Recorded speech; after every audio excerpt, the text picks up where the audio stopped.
Blog Talk Radio.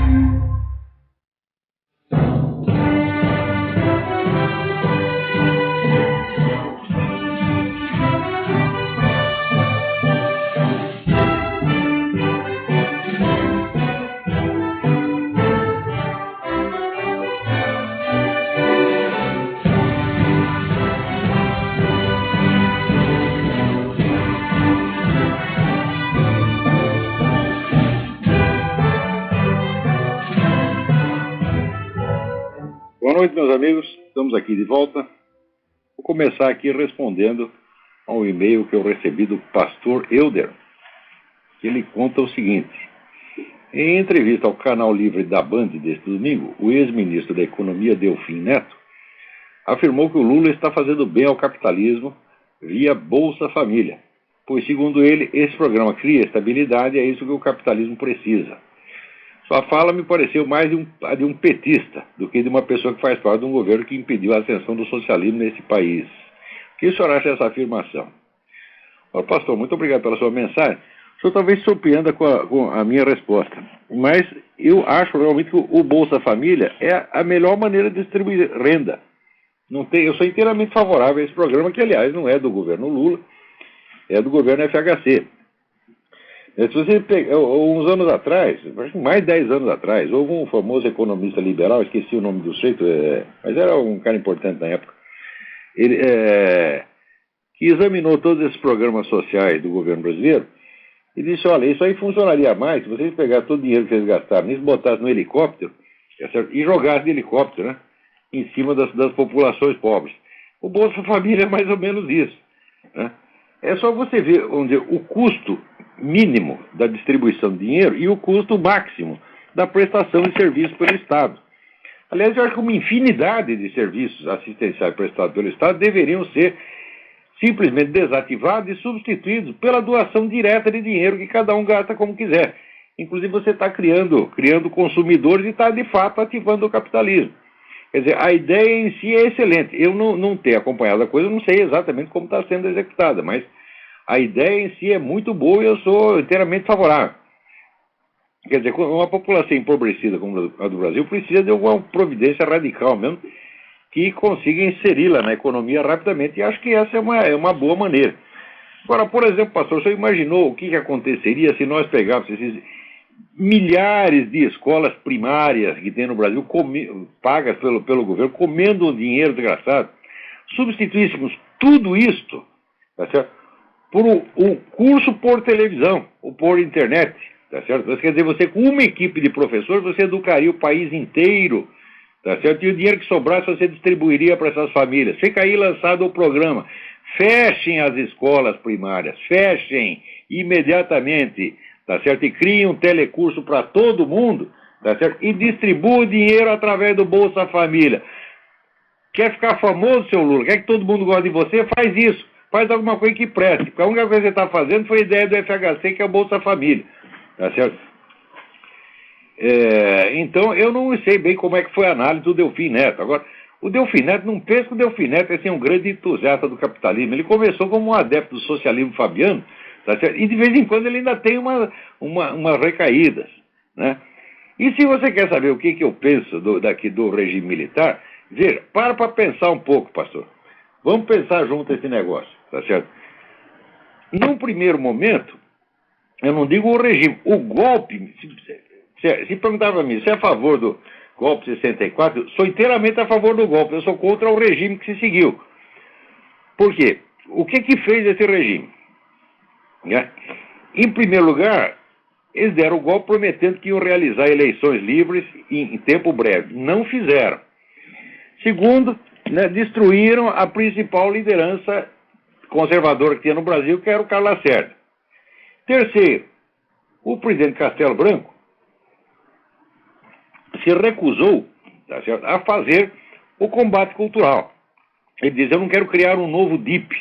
Eu digo, se você não quer ganhar dos fulanos no campo da propaganda, eles vão ocupar o espaço da propaganda e daí você vai ter que dar tiro neles que vão acabar tendo que dar mesmo.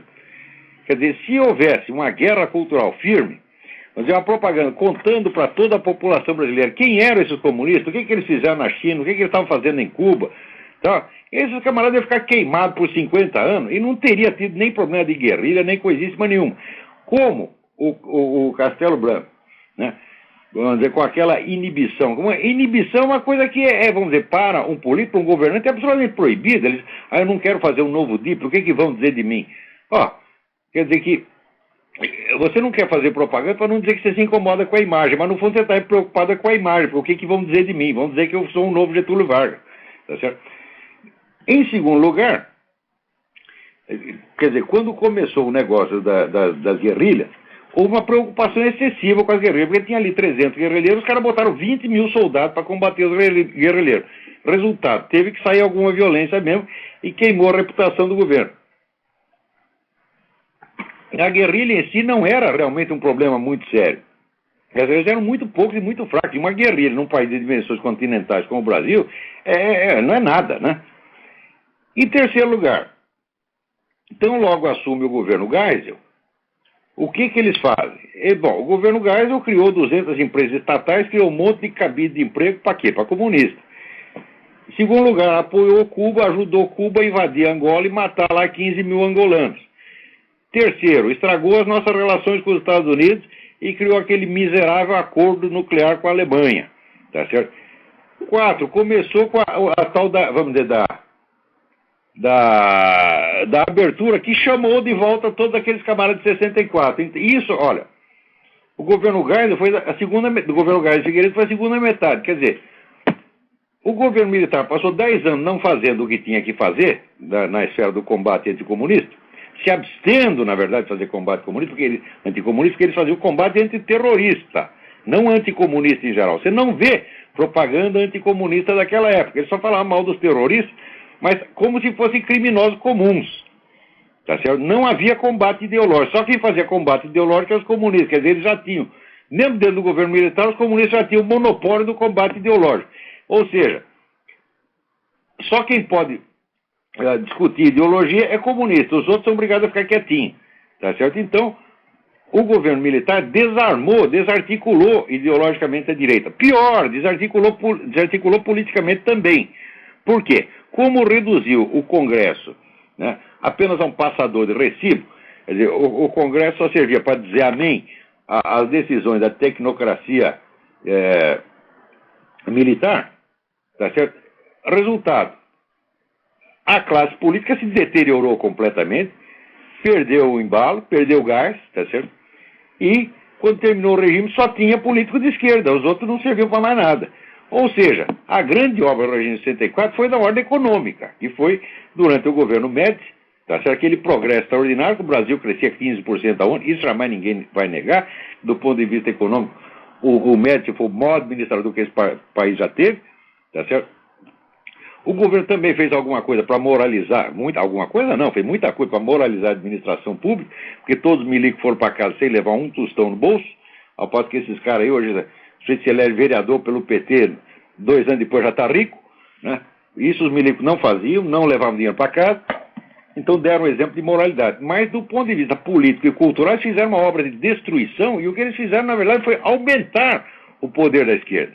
Quer dizer, foi uma coisa de uma imprevidência e de uma burrice absolutamente imperdoável.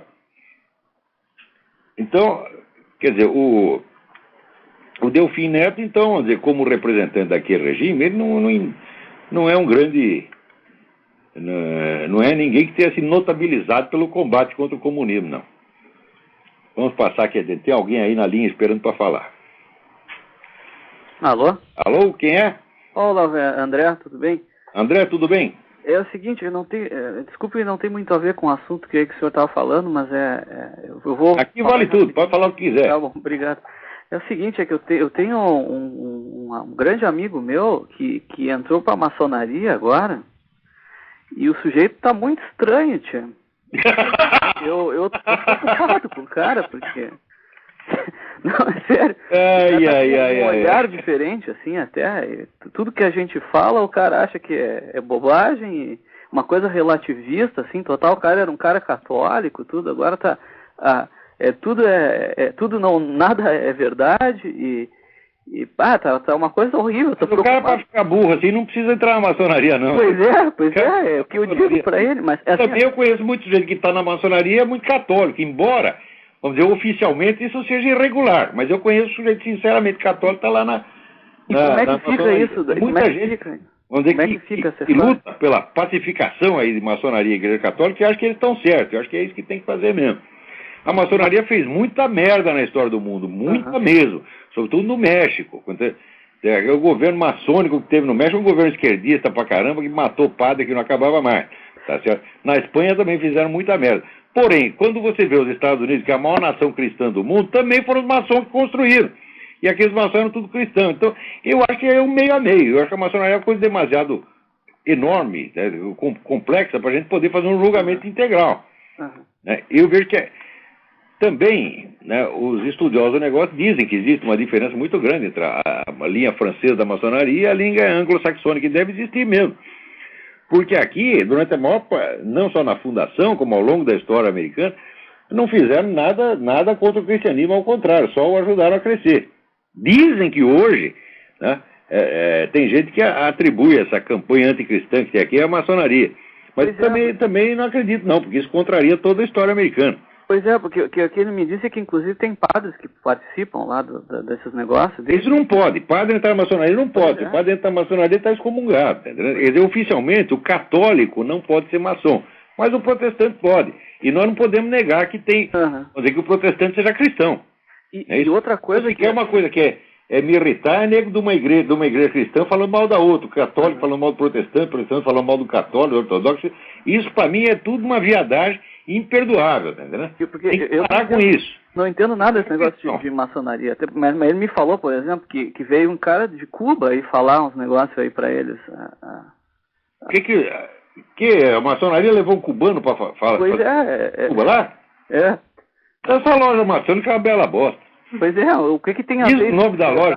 O cara até falar do Fidel Castro tá falando agora.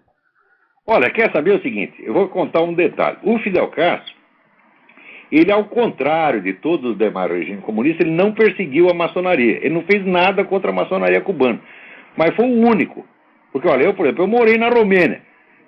A maçonaria romena inteira estava na cana, você está entendendo? E pior, tinha um sujeito que é o grão-mestre da maçonaria, depois descobriram que ele que era o agente lá da Securitate. Securitate é a KGB romena. Era ele que era o agente da Securitate que dava os amigos. Foi tudo parar na cana. Entendeu? Quer dizer, a maçonaria lá sobreviveu, não se sabe como. Agora, em Cuba, de fato, o Fidel Castro foi mais esperto, né? Como ele sabia que nos Estados Unidos tem muito maçom, então ele decidiu não arrumar briga com a maçonaria. E o Lula não é maçom também?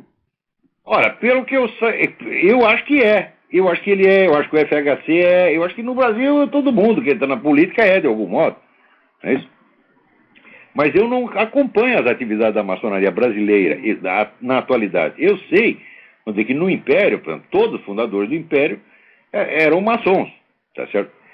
Também sei que depois, quando veio a República surge em parte de uma aliança entre uma fração da Igreja Católica e uma fração da maçonaria. Então, os dois, a Igreja estava muito brava com o imperador, porque o Império foi uma fase de muita perseguição contra a Igreja, né? Os nossos imperadores eram, como é que dizem, eram maçom do B, você tá entendendo? Eles eram anticatólicos pra caramba. Então, a Igreja foi muito sufocada no Brasil durante o Império. Então, a República foi a salvação. Para proclamar a República, então, uma pala da maçonaria que estava brava com o imperador se aliou, né, com a Igreja. Tanto que a Igreja no Brasil só veio a ter liberdade mesmo, poder, por exemplo, abrir novos monastérios, abrir escolas, etc., quando veio a República. A República salvou a Igreja no Brasil. Né? Também tem muita gente que fala, não, o Império era melhor. Sob certo aspecto era melhor, sob outro era pior. Você vê, quando começou, por exemplo, no tempo da independência, mais ou menos em 1800, havia 3.000 monges no Brasil. Quando terminou o Império, sabe quanto tinha? Tinha 8, porque eles não deixavam abrir monastério, não deixavam, como é que dizer, o superior da ordem vir aqui, né, fiscalizar. Em suma, fizeram tudo para a Igreja virar uma bagunça. Então foi a partir da República que começaram a surgir as escolas católicas. Então tudo isso aí, A gente não pode julgar em bloco, não, viu? Não, uma entidade ou como a Igreja Católica, ou como a maçonaria, não se pode julgar em bloco, não. É porque são entidades na qual você tem uma imensa oposição interna e que são entidades que não têm um programa político determinado. Não é que nem o Partido Comunista, que tem um programa unificado. Tá, né? Isso é a mesma coisa que você julgar o Exército Brasileiro. Lá tem desde santo até filha da puta, tem tudo. Né? E tem alguma coisa que eu possa ler sobre esse assunto, assim, que eu possa me recomendar?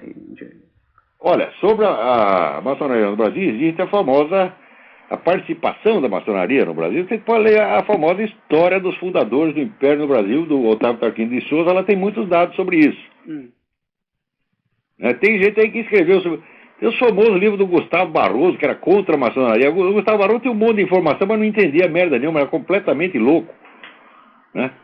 Então é uma pena, o sujeito estudava, quanto mais estudava, mais maluco ficava. Então, né, ele achou que tinha até aquele negócio de ter uns malucos lá no interior do Nordeste que faziam rituais satânicos lá de matar a criancinha da pedra o famoso caso da Pedra do Reino, né? Que eram uns camponeses analfabetos lá no meio do sertão, né? Inventaram um rito satânico e mataram as crianças. Ele achou que era uma conspiração maçônica. E essa história... completamente maluco. E essa história, essa coisa de satanismo com maçonaria, isso também é bobagem, esse negócio? Como é o negócio? Essa coisa de satanismo com maçonaria, isso tem alguma coisa ou é besteira também? Não, já houve sessões da maçonaria comprometidas com isso, porque você vê, maçonaria, assim, uma loja não sabe direito o que se passa na outra, né? Então é fácil você entrar lá e fazer uma bagunça. Não teve o famoso caso dos Illuminati, aquela seita, essa satânica, assim, fundada pelo Adam Weishaupt na Alemanha, né? É uma seita satanista, feita para destruir todas as religiões do mundo. E a primeira coisa que eles fizeram foi se infiltrar na maçonaria. Quem foi que denunciou isso? Os maçons. Um sujeito chamado John Robinson publicou aqui o livro Proofs of a Conspiracy, mostrando que os caras estavam entrando na maçonaria para usá-la para isso. E a coisa chegou até o conhecimento de George Washington, né? Que era um cara importante da maçonaria americana. E ele disse, tem aí uma carta dele, dizendo, eu espero que essas ideias não entrem aqui, como entrar na Europa. E eu acho que não entraram não, porque nos Estados Unidos não houve perseguição anticristã nos Estados Unidos, isso começou nos últimos 20 anos. Que só de pensar como é que as coisas são no Brasil, né, eu fico assustadíssimo, porque... Não, pode ter certeza, o Brasil tem... Olha, a maçonaria fez grande merda e grandes coisas também, fez coisas ótimas pelo próprio Brasil. Né? Inclusive, vamos dizer, assegurar a liberdade para a igreja depois do advento da República. Não se pode reclamar que ela tenha feito isso. Né? Então vamos lá, vamos em frente. Então tá, muito obrigado. Obrigadão. Agora está aqui o Sérgio Besserman Viana, reclamando que ouviu o meu programa. Eu não consigo nem ler a nota dele. Né? Ele escreve esculhambou sem S. Esculhambou. Ele deve pensar que é uma palavra inglesa. Né? Foi lá ouvir o Olavo, me esculhambou mesmo. Mas sou obrigado a retirar a expressão craque da direita conservadora. Quer dizer, ele nomeia os craques da direita e depois ele os demite. Ele é o técnico da seleção da direita. E, puta, escreve mal pra caralho, né? E também reclama que eu não entendo nada da ciência mais elementar da mudança global do clima. Eu não me lembro de ter falado nada, de ter me pronunciado a esse respeito, mas olha, alguma coisinha entendo sim. Se você quiser discutir, a gente faz aqui. Vamos ver, vem com a tua ciência aí, vamos ver o que você pode fazer, rapaz. Pra mim, tu é um analfabeto. Vendo pelo teu blog aqui, você é analfabeto mesmo. Porque hoje é o seguinte, você escreve, as pessoas escrevem que nem uma criança de 12 anos, e depois que ele reclama, ele diz, não, eu estou fazendo imitação artística da criança de 12 anos. Então, olha, se você está fazendo imitação artística, então você deve saber escrever em outro estilo também. Então escreva, para eu ver o que acontece. Porque eu até agora só vi você escrever como um garoto de 12 anos. Discutir com analfabeto com você até, vamos dizer, me desmoraliza, porra. Né? Então, eu não vou discutir, não. Vai tomar no cu, vai encher o saco da avó, porra. Né? Você é uma besta quadrada. No Brasil está assim, cada vez os caras mais incompetentes, mais burros, ficam mais metidos, mais presunçosos, dão palpite sobre tudo. Né? E acha assim que arrotando importância, não, ele não entende a ciência do clima. Diz, bom, Peraí, não houve nenhuma discussão sobre ciência do clima aqui, para você dizer se eu entendo ou não, né? Sei lá, dá os seus palpites e vamos ver o que acontece. Agora, o que eu estava discutindo ali não é se você entende ciência do clima ou não, meu filho. É que você trabalha para o projeto do socialismo global, financiado por esses grandes capitalistas que você mesmo diz combater. Então, tu para mim é hipócrita. Tu é um hipócrita mentiroso, além de ser analfabeto. É isso que eu estava falando. Isso eu digo e provo. Porque o sujeito que veio com essa proposta de dizer... Não, a democracia precisa transcender as fronteiras nacionais. 2 linhas depois ele explica o que é a democracia. É o controle global do capital. Ora, vai pra puta que pariu, quer dizer, meia dúzia de burocrata, né? Lá em Genebra ou em Nova York, né? Controlando todo o capital mundial. Isso é democracia? Isso é tirania universal, mas qualquer criança vê isso, rapaz. Mas, não, criança de 13 anos, aos 12 você não vê ainda, né? Agora vamos lá, o Hermes de Azevedo me escreve aqui o seguinte: gostaria de ver seu artigo de hoje sobre a alma americana debilitada, que saiu no Diário do Comércio, traduzido e publicado no frontpagemag.com e no Lagos Forum. Eu também gostaria, se der tempo eu vou traduzir, mas não tive tempo ainda, né? Agora, fora os livros indicados, existe essa percepção de que há algo errado no pensamento americano. Sem a profundidade do seu artigo, Cliff Kincaid aborda de um outro ângulo o assunto em Why Conservatives Are Losing. Deve ter saído no aim.com. AIM é Accuracy in Media, né? É AIM. Procure aim.com, aim.org. O Cliff Kincaid, que é um amigo meu, ele faz uma página de, como é que se diz? Media Watch, né? Fiscal da mídia, né? E eu não li esse artigo, porque os conservadores estão perdendo. Peraí, tem alguém na linha, peraí. Vamos atender. Quem está na linha aí? Alô? Alô, quem está na linha? Olavo, é Spencer? Spencer, tudo bem? Tudo bem, Olavo. Olavo, eu estou falando aqui de Londrina e a minha úlcera tá que não aguenta mais por causa dessa petralha, dessa vermelhada toda. Ah, eu também estou doente, só que a minha doença chama-se escrotomegalia. Pois é, mas tu já conseguiste chegar na idade que tu chegaste. Eu tô com 30 e tô com o estômago todo furado por causa desse pessoal, né? Então, assim, Olavo, eu tô tentando voltar para a faculdade de economia e eu comprei uns DVDs aqui da cultura, né? De história, para tentar relembrar alguma coisa. E o nome do cidadão aqui é o professor Clídes Roberto de Moraes, tá entendendo? Aham. No Brasil começa a falar que o sujeito é professor, olha, fala professor, eu já saco do meu rolo de papel higiênico. Pois é, professor de história, então tu já viste, né? Ih, que professor de história, então, Deus me livre. Então, ele falando da União Soviética, enfim, e falando do Lenin. Tem um negócio que me irrita quando falam do Lenin, é querer colocar que o que aconteceu na União Soviética foi culpa da doença do Stalin e que o Lenin não tem nada a ver com isso. Não, o Lenin pessoalmente mandou fuzilar 2 milhões de pessoas. Que brincadeira é essa? Pois é, esse pessoal parece que não sabe da existência da Tcheca, né? Lenin tinha sífilis e morreu de sífilis. Né? Quer dizer, ele já estava em pleno delírio sifilítico durante a Revolução. Perfeito. Olha, delírio sifilítico não torna o sujeito burro, não. Às vezes torna até mais inteligente, mas é louco. É psicótico, né? Psicótico. E ele coloca... As palavras que ele usou foi o seguinte: Stalin reverteu toda a cultura humanística que Lenin quis implantar na União Soviética. Cultura humanística de Lenin? Lenin era uma besta quadrada. Tu lê aquele livro dele, Materialismo e Empirocriticismo, aquilo ali é do primarismo. É um livro bom, não serve nem para limpar bundas, tá entendendo? Porque alguma cultura anal, pelo menos, as pessoas têm que ter. Se você ler aquilo, tá certo? Se você limpar a bunda com aquilo, até seu cu vai ficar burro. Não leia não, tá entendendo? Pois é, Olavo, eu queria mesmo tentar desmoralizar esse cidadão, porque é só isso que eles fazem com a gente mesmo. Não conseguem argumentar e partem para desmoralizar a gente. Então eu não sei se está certo usar as armas deles, mas eu não aguento mais. A única diferença do Lenin e do Stalin é o seguinte: o Lenin não mandava fuzilar os caras do próprio partido, tá certo? Mas isso só se tornou necessário mais tarde, mas ele, sem dúvida alguma, ele faria. O Lenin era um ogro, tanto quanto Stalin. E Trotsky era ainda pior, porque tem gente que, porque o Trotsky levou a picaretada na cabeça, acha que ele é um coitadinho, né? Mas o Trotsky foi o negro que era literalmente assassino de crianças, foi o negro que mandou assassinar a família real inteira, incluindo as crianças, tá certo? E também mandou matar todos aqueles marinheiros que estavam rebelados lá da cidade de Kronstadt, mandou fuzilar todo mundo. Com eles não tinha conversa. Torrou o saco, fuzila, porra. Não, assim, o Lenin matava quem estava de greve na época. O Lenin matava quem grevava. Eu não entendo esse pessoal dizer que o Lenin era um humanista, pô. Pô, um humanista sou eu que não tenho coragem de matar ninguém, pô. O humanismo pra eles é isso aí, É isso. Quando se pega de amores por essa pessoa, fica idiota. Pior que é verdade mesmo. É isso, Olavo. Continua aí com o teu trabalho, que estás fazendo um trabalho fantástico. Eu queria que tu tivesse mais alcance aqui, na grande mídia, sabe? Mas esse pessoal aí que é professor universitário, tá vendo?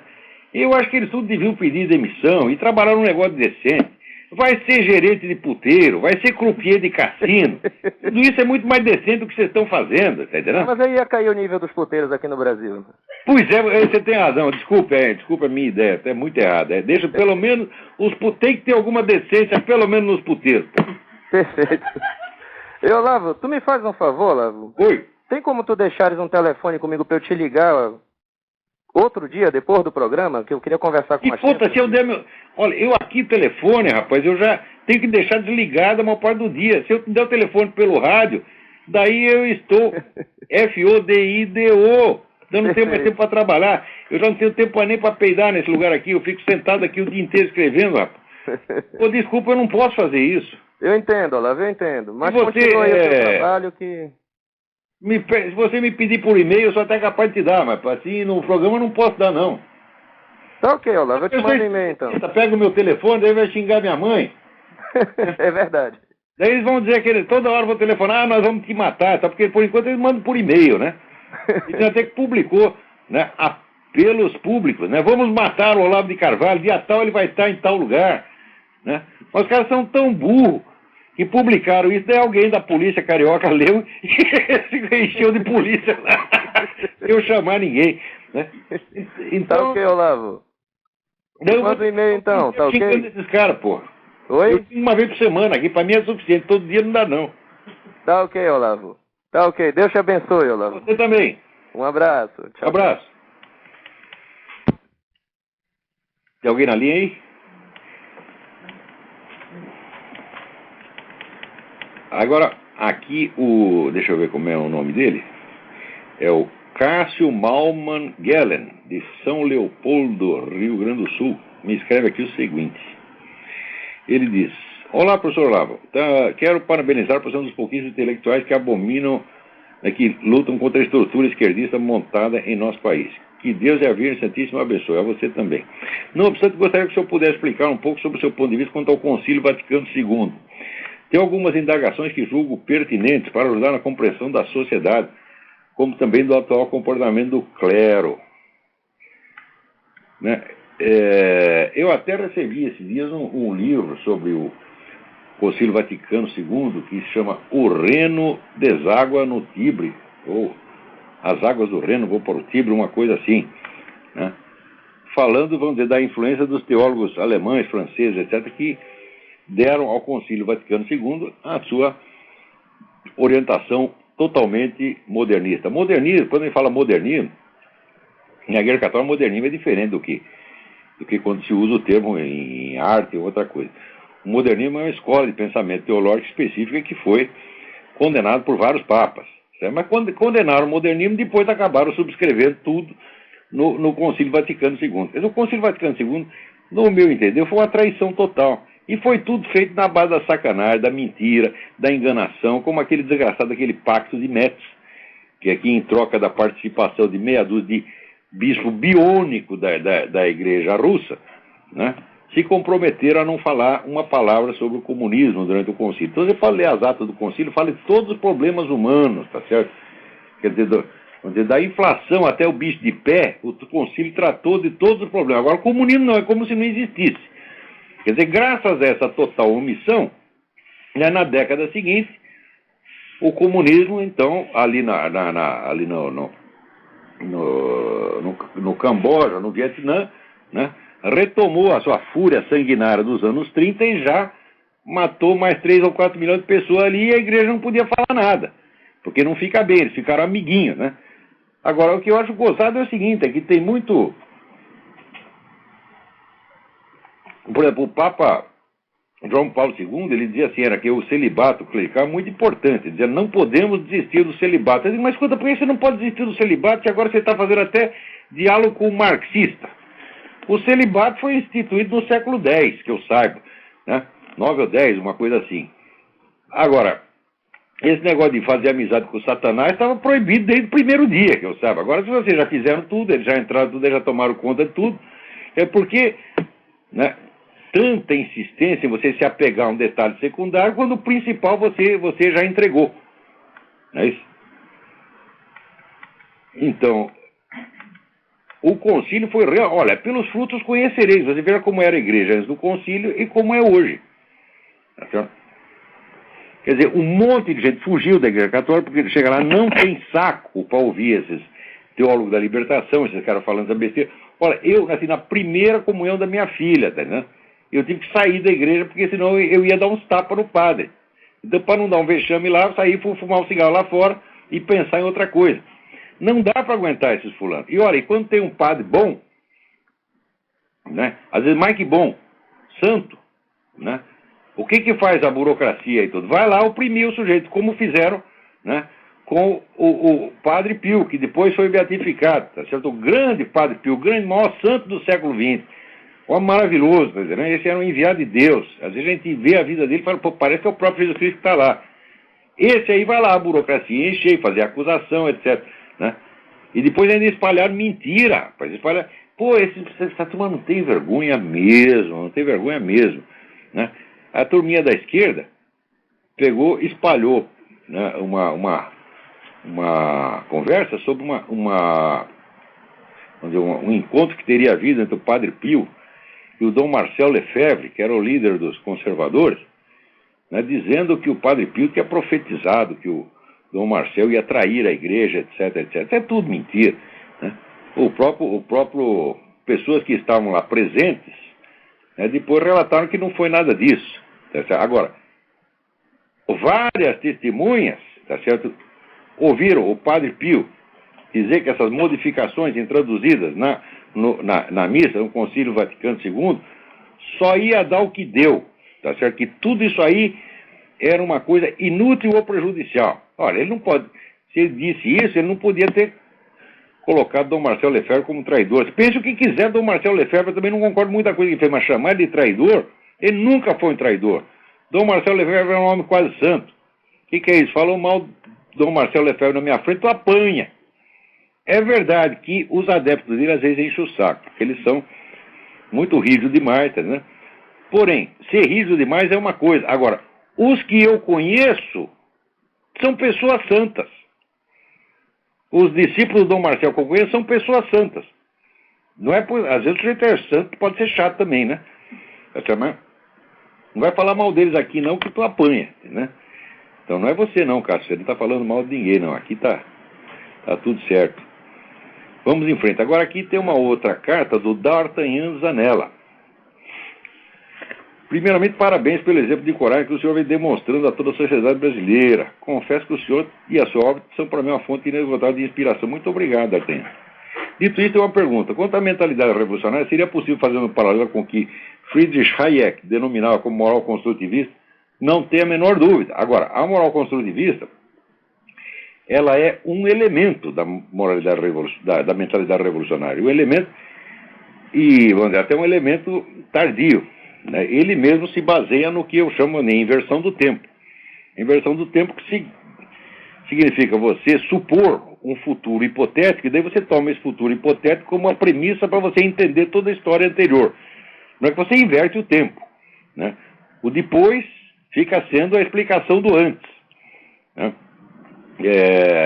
Agora, com a inversão do tempo também se inverte sujeito, objeto, causa e efeito, etc, etc. Em suma, essa é a minha tese que eu já apresentei em aula várias vezes e estou escrevendo um livro a respeito sobre a mentalidade revolucionária, que ela é realmente, a estrutura dela é a inversão, né? E dentro dessa inversão aparece o negócio da moral construtivista, né? Ora, você vira, por exemplo, essa turma que explica assim, por exemplo, explicando a criminalidade pela miséria, né? É um exemplo desse tipo de mentalidade. Né? Quer dizer, olha, eu morei na Romênia. A Romênia é muito mais pobre do que o Brasil. Tinha mendigo para tudo quanto é lado, tinha até leproso na rua. Não tinha violência alguma, simplesmente não tinha crime de morte. O único crime de morte que eu vi durante tanto tempo que fiquei lá foi um soldado que descobriu uma mulher com o outro na cama e passou fogo. Esse foi o único crime de morte. Agora, assalto à mão armada simplesmente não existia. Né? Se você for na Índia também, aquele povo lá, ninguém tem onde cair morto. E o resultado, tem multidões que dormem na rua, faz comida na rua, etc, etc. Né? Se tivesse assaltante e assassino, lá já teria morrido todo mundo. Veja que país onde você pode dormir na rua e acordar vivo. Experimenta fazer isso no Rio de Janeiro. Eu lembro quando eu era moleque, quando eu era adolescente, a gente fazia isso. A gente saía de São Paulo, passava o fim de semana no Rio, na praia, a gente dormia na praia, não acontecia nada. Mas o que acontecia era você ficar bêbado e acordar torrado pelo sol, como uma vez me aconteceu. Motivo pelo qual parei de beber. Né? Mas esse era o único perigo que você corria. Ninguém ia te assaltar, ninguém ia te matar. Hoje, não dá para você dormir sossegado nem em casa. Agora, por que a criminalidade não aumentou nas regiões mais pobres, e sim naquelas que mais prosperaram? Se você for ver a favela do Rio, essa favela já tinha deixado de ser favela quando começou esse negócio de criminalidade, porque favela era os barracos de papelão. Se alguém mora em barraco de papelão, só tem casa de alvenaria com antena de televisão, carro na porta. Né? Então, foi na região que mais prosperou, foi lá que o banditismo cresceu. Quer dizer, o banditismo não pode ser feito da miséria. A miséria pode transformar você em traficante, meu filho. E com que dinheiro você vai comprar o AK-47? Com que dinheiro você vai comprar a metralhadora Uzi? E com que dinheiro você vai comprar a Coca, caralho? Porra, pensa um pouco, né? Porque se a miséria fizer roubar, vai fazer roubar coisa pequena. Você vai roubar um cachorro-quente do McDonald's e olha lá, né? Agora, até aqui o Fábio me escreve: estou há alguns meses lendo o Sofista de Platão e tendo várias dificuldades. Você tem alguma dica para compreender essa obra? Eu tenho uma dica fundamental. O Sofista é um dos últimos diálogos que você deve ler. Para estudar Platão, eu sugiro, a primeira coisa é o seguinte: você começa lendo, né, a Apologia de Sócrates.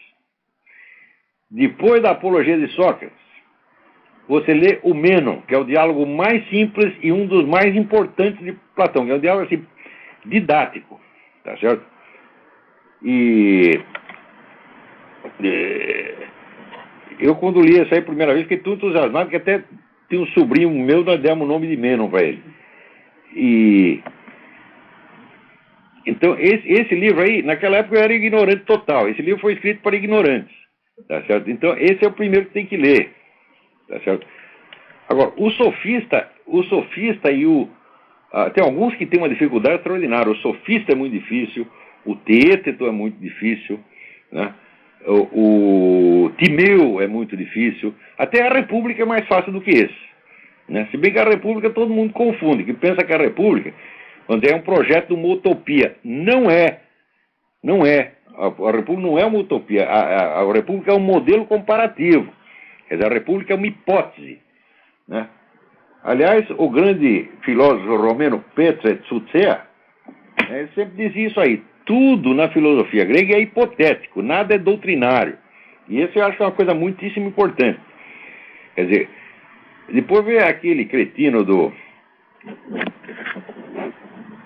Karl Popper, escreveu o livro A Sociedade Aberta e Seus Inimigos, fala um monte de besteira sobre Platão. Esse livro é uma vergonha. Quer dizer, o Karl Popper tinha feito trabalhos bons na área de lógica. Daí, como diz, subiu além das chinelas. Agora subiu a cabeça e decidiu: agora eu vou bater no Platão. Tá, cresça e apareça, moleque. Tu não entende nada disso. Quer dizer, ele interpreta o Platão como se fosse uma espécie de Karl Marx, que fez um projeto de sociedade ideal. Se aquilo fosse um projeto de sociedade ideal, os discípulos de Platão teriam feito alguma coisa para construir a sociedade ideal, quando eles não fizeram absolutamente nada. Tá certo? Quer dizer, não era um projeto de ordem prática. Tá certo? Aquilo lá era uma imagem, um esforço de imaginação feito para depois você poder fazer uma comparação com o existente. Foi só isso, né? Pelo menos é assim que os melhores intérpretes entendem, é assim que Paul Friedlander entende, é assim que o Eric Fögel entende. Agora, quem não entende acha que o Platão é que nem o Emir Sader, é um propagandista do PT, você tá entendendo? E daí sai falando besteira pra caramba.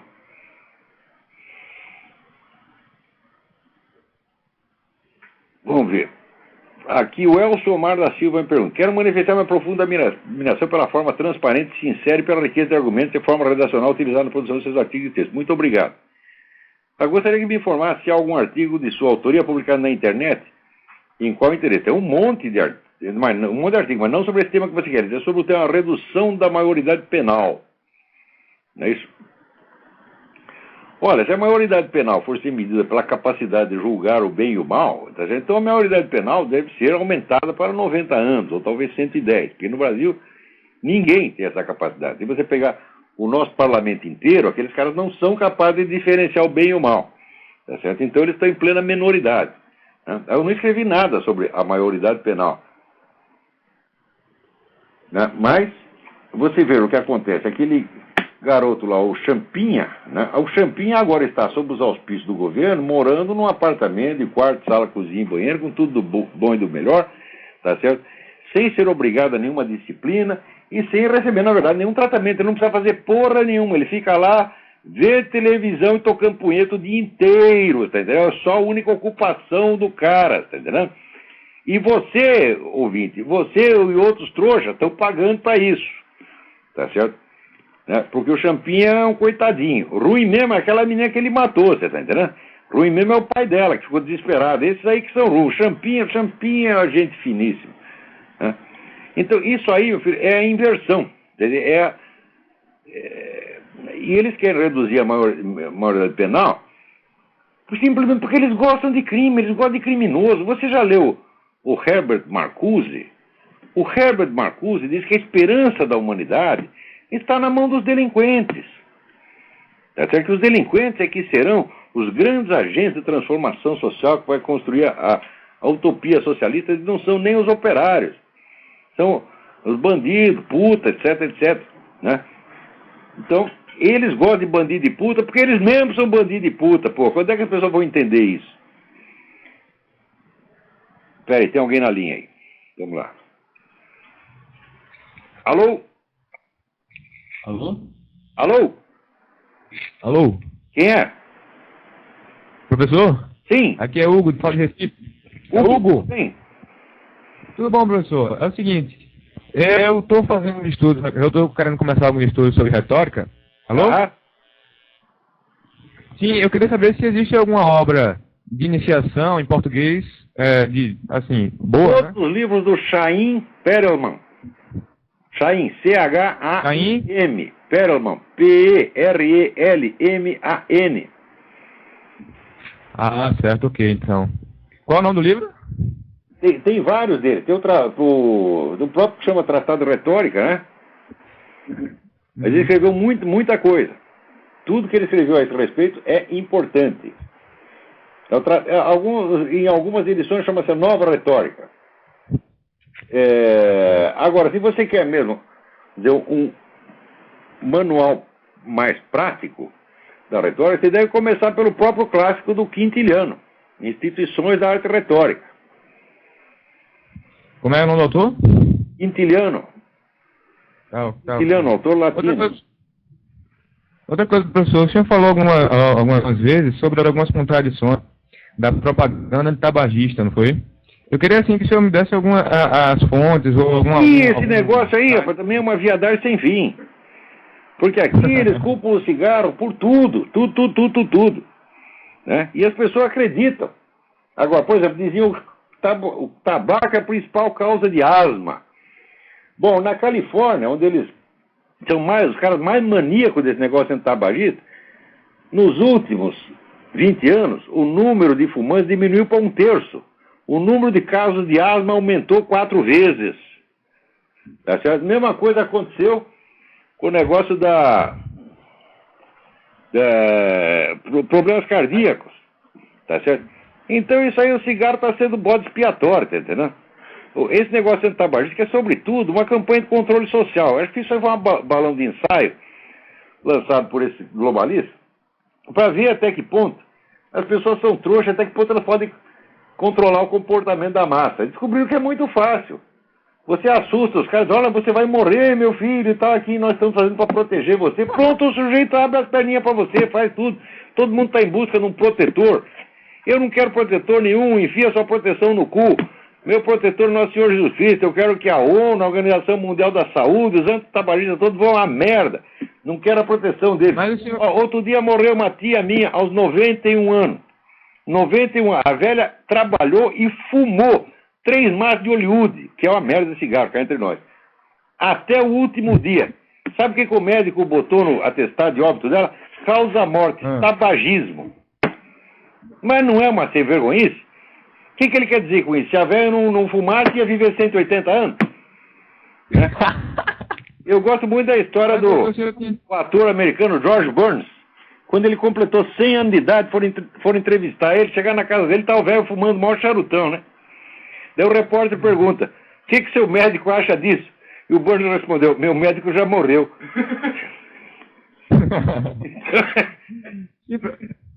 Eu tô aqui fumando que nem um desesperado, 3, 4 maços de cigarro por dia.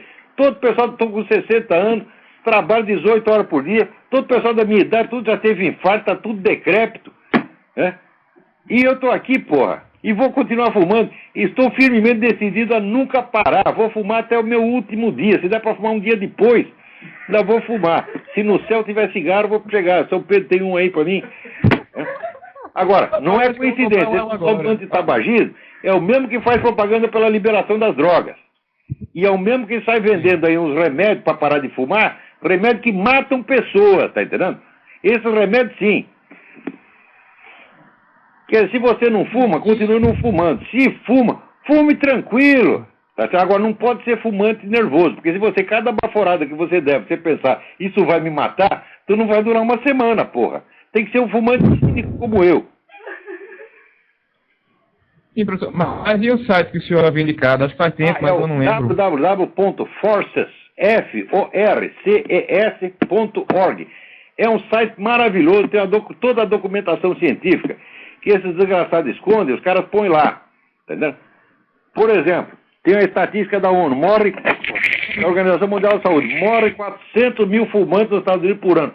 É verdade que morre 400 mil fumantes por ano, só que é o seguinte, eles morrem na mesma idade do restante da população. Até dura um pouco mais, você quer saber. Então o que eles fazem? Eles pegam a primeira informação e eles põem na revista popular. A segunda fica escondida na revista técnica deles. Isso é tudo um bando de picareta. Vai lá no Fortes que você vai ver. Aliás, eu virei, deixa eu fazer propaganda minha, fazer 2 propagandas minhas mesmo. Primeiro, né? Eles me convidaram e eu aceitei para ser membro do Conselho de Honra da Forces. Estou lá com muita honra. Vai lá no Conselho de Honra, você vai ver eu lá. Né? Segundo propaganda que eu estava até esquecendo, no próximo dia 23 vai ter mais uma aula do Seminário de Filosofia na Realizações, em São Paulo, Rua França Pinto 498, por videoconferência, às 8 horas. Vila Mariana. Okay. Rua França Pinto 498. Telefone, okay. 011 5571 5572 5363. 5572 5363. Ok, professor. Obrigado, viu? Obrigado eu. Bom programa, professor. Mais outra pessoa. Tem outro na linha. Vamos lá. Alô, Lavo? Eu? Tá ouvindo? Estou perfeitamente. Tudo bem, é o Marcos está falando aqui? Marcos? Eu mesmo, de Porto Alegre. Tudo bem? Tudo bem, e o senhor? Tudo certinho, graças a Deus. Ah, maravilha. Não, o seguinte, olha só, eu tô fazendo um esforcinho aqui para ler o livro Negro do Comunismo, né? É um calhamaço bem grande, né? E como é que chama? Como é que... Não, o livro Negro do Comunismo, tô lendo o livro. Nossa, aquilo é uma sangueira, rapaz. O negócio Nossa, assim, enfim, e ainda tá incompleto, né? Depois saiu um sobre o terceiro mundo, específico sobre o terceiro mundo. Os mesmos autores reunidos fizeram agora o terceiro mundo. Tem um que é cortar o mal pela raiz, né? Grave. Quem quer que seja defensor dessa coisa retroativamente, entra no caso, vamos dizer, isso é crime pelos tribunais internacionais. Quer dizer, você defender retroativamente o regime genocida é considerado cumplicidade moral com genocídio, mesmo retroativamente. É que o que faz, por exemplo, no país, esse PCdoB, tá certo? Diz aí que o vice-presidente tá ruim e tal. Se o vice-presidente, né, entra em licença, ou acontece algum negócio para ele e entra o presidente da Câmara, vai ser o Aldo Rebelo, presidente do Brasil, o homem do PCdoB, que é um partido que não deveria poder existir, partido genocida, filha da puta, partido maoísta, passou a vida justificando aquela merda que o Mao fazia lá. Como é que admite existir uma coisa dessa? É a mesma coisa de fundar um partido nazista, é a mesma coisa de fundar a Al-Qaeda brasileira. Pois é. E tem uma parte aqui do livro, na edição brasileira, que é o parágrafo que vai da página 44 a 45, que os autores falam o seguinte, que tem um motivo pessoal um motivo pessoal juntou-se às razões gerais para empreender esse trabalho sobre memória e sobre história. Eles dizem aqui que, aqui diz a frase, né, se os autores a conduzem incansavelmente, é por terem a consciência de que não se pode deixar a uma extrema-direita cada vez mais presente o privilégio de dizer a verdade. Olha, eu duvido particularmente que os caras tenham feito um livro inteiro desse tamanho e dado esse tipo de justificativa pessoal. Olha, né? Se não existisse a extrema-direita, porra, isso tudo teria sido escondido. E cada vez que alguém chama o sujeito de extrema-direita, cuidado com esse negócio, porque, por exemplo, aqui teve toda essa campanha para dizer que o Joe McCarthy era perseguidor de inocentes, acusou um montão de inocentes. Hoje em dia tem prova, depois que abriram os arquivos de Moscou, todos aqueles caras que o McCarthy acusou eram agentes do comunismo mesmo. Quer dizer, ele não está falando aquilo por ser extrema-direita, não está falando porque é verdade. Claro que tem cara de extrema-direita, tem sim. Quer dizer, um cara que prega o governo autoritário, quer botar todo mundo na cadeia, quer fuzilar comunista. Olha aqui, os comunistas mataram 100 milhões de pessoas na mais branda das hipóteses. Se chegar para os caras da direita e dizer, olha, nós temos aqui uma fórmula para acabar com o comunismo, é matar 100 milhões de comunistas. Ninguém na direita aceita. Ninguém na direita é tão extrema quanto os comunistas são. Não, e a questão que eu queria levantar é a seguinte, o que levou esses autores a fazerem esse livro, que é um inventário, como eles mesmos falam, né? Agora eles eram todos esquerdistas, tá certo? Então, de certo modo, eles querem limpar um pouco a reputação da esquerda, confessando tardiamente os crimes. Esses caras eram os mesmos que, quando a coisa estava acontecendo, eles negavam e ajudavam a encobrir. Quer dizer, agora é um meio semi-arrependimento que tiveram, né? Porque, olha, esquerdista bom, eu não digo nem que esquerdista bom, seja esquerdista morto, porque para morrer você tem que viver antes. Isso vai ser um defeito terrível, porque enquanto viver você vai fazer um monte de merda. E esquerdista bom é aquele que ainda não nasceu.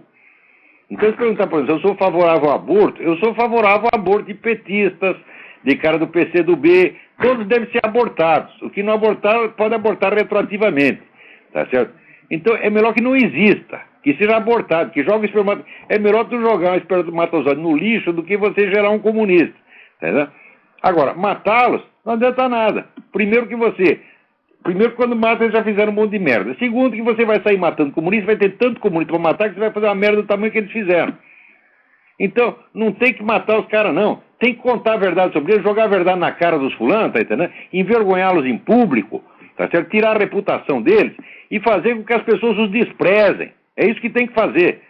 Que é o que o governo militar brasileiro não fez.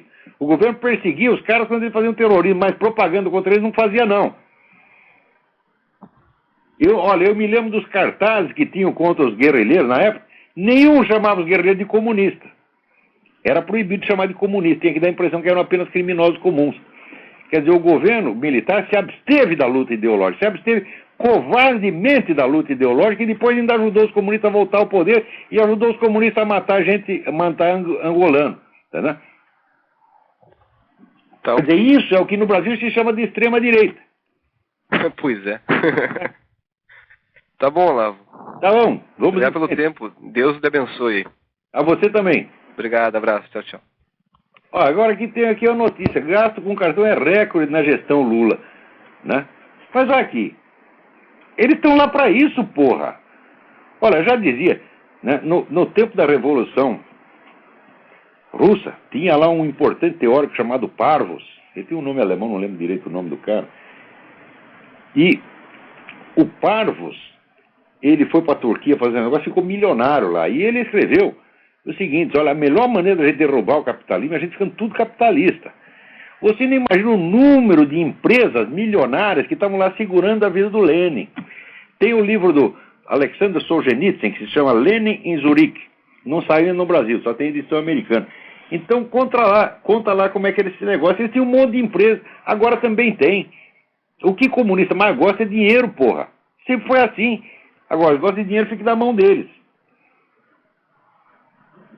Dinheiro na mão dos outros não pode. O capitalismo é só para eles. Para nós é o comunismo. Como está na China. Né? É o comunismo para a massa e o capitalismo para quem pode. Os Lenins, os Mao Tse-tungs, etc. Né? Mao Tse-tung é assim. Mao Tse-tung queria comer uma mulher, instalava o dedo, pum, já ia 50 puxa-saco buscar a mulher.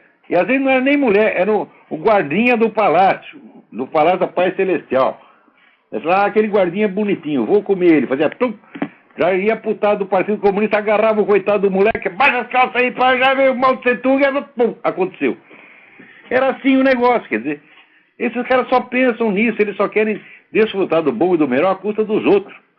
Tá certo? São pessoas sem... quem mais gastou foi aquela tal da dona Matilde, aquela acha que preto não deve gostar de branco. Né?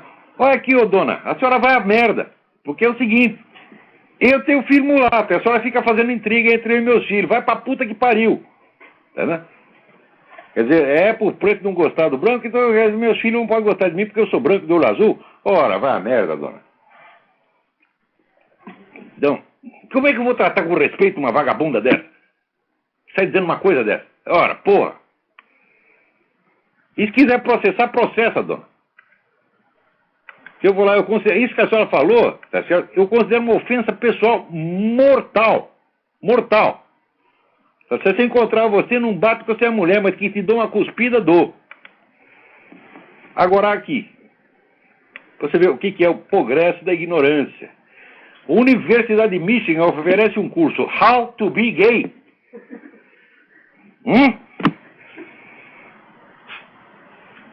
Vocês entenderam? Ele vai lá, né? O material didático é um tubo de vaselina. Né? E você sai lá e quando não conseguiu uma hemorroida, tu não tira o diploma. Puta merda, é só o que falta. Era só o que falta. Agora o mais bonito é o seguinte, é que o que eles falam é que isso aí é pluralidade. Isso é o pluralismo. Existe uma pluralidade de maneiras de ser gay. Eu sei que existe. É claro que existe. Em geral tem um em cima e outro embaixo. E vocês estão sempre em cima, embaixo está sempre nós. É isso que vocês querem, tá entendendo? Porra. Vamos. Tem gente na linha aí, vamos lá. Alô? Alô? Alô? Acho que caiu a ligação. Caiu a ligação. Agora aqui, o Ivanaldo Santos é professor do Departamento de Filosofia da Universidade Estadual do Rio Grande do Norte. Sou conhecido no meu acadêmico como Ivanaldo Santos. Então, inicialmente, quero parabenizar pelo condão da sua obra. O senhor é um corajoso, porque você é professor da universidade, ainda veio falar bem de mim. Cuidado aí, hein, professor Ivanaldo. Os caras são perigosos. Né? Daí, ele me manda um artigo aqui sobre a ameaça do neo-stalinismo. Vou ler com muita atenção o seu artigo, professor. Agora, cuidado, senhor, escrevendo essas coisas aí, né? O senhor, quando sair na rua, saiu com um porrete, né? Aqui tem um negócio que eles chamam de blackjack. É feito assim, 2 pedaços de sola com um toco de chumbo no meio. Dá para rachar qualquer cabeça. Aí no Brasil, para escrever esse negócio, você tem que andar com blackjack. Parabéns pela sua coragem. E agora, eu acho que acabou o nosso tempo. E acabou mesmo. Agora só vou ler mais um negocinho aqui rapidinho, que foi mandado pelo João Prola. Ele diz que entrou no site da Heritage Foundation e ficou decepcionado, porque todo mundo lá acha que o Lula é a solução para o problema representado pelo Chaves. Ora, o Chaves é filhote do Lula. O Lula mesmo ele mesmo já confessou que foi através do Foro de São Paulo. Foi o Foro de São Paulo que assegurou o poder para o Chaves. O Chaves é a criatura do Foro de São Paulo. Agora, eu já falei isso na Hudson Institute, na Atlas, na Heritage nunca falei. Tá certo? E deve ter muito nego frouxo lá também, é verdade. Mas vamos ver o que a gente pode fazer para esclarecê-los. Vamos lá, tem mais alguém na linha. Rapidinho. Alô? Alô? Alô? Caiu a ligação, mas também não dá mais tempo, já acabou o nosso horário aqui. Então, muito obrigado a todos e até a semana que vem.